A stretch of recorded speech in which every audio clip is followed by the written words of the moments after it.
Ассаламу алейкум ва рахматуллахи ва баракатух. Қалдарыңыз қалай, ағайын, туыс, менің инстаграм достарым, ютуб подписчик каналдағы қалдарыңыз қалай, жалпы қайырлы түн баршаңызға. Біз әлі қазір Теплисан ішінде жұмыс жасап жүрмін. Бүгінгі түсірілім міне қияр мынандай ауруға не болды да. Қиярлар қазір 4 құлақ болып тұр міне. Бұлар бір ауруға тап болып жатыр да.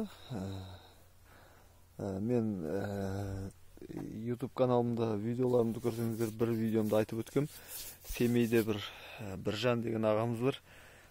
Сол кісімен хабарласам да сразу қиярларым ауырса, өйткені ол кісі енді 30 жылдық тәжірибесі бар ағады. Мен енді ғана бастап жүрген боламын.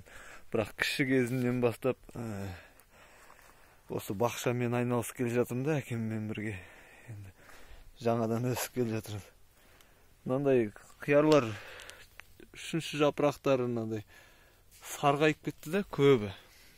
Енді қазір соған қандай шара қолдануға болады? Біржан ағамдан звондап сұрап, соны қолданып жатырмын. Міне мынандай қылып түптеп жатырмын қазір. Қиярларды түптелгені, қазір түптеп келе жатқан. Мынау енді түптелмеген. Міне қияр, қарасаңыздар, сарғайып тұр. Үшінші жапырақтары сарғайып кетті да.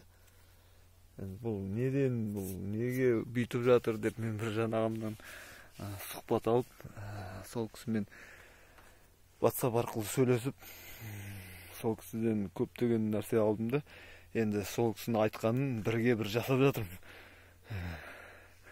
Енді бірге бір жасамасам сенейді. Алла тағала енді көп өнім берсін. Ауруды жеңеміз. Қазақ болып тумағанда не терем, бұл жалғаннан бақыт тап.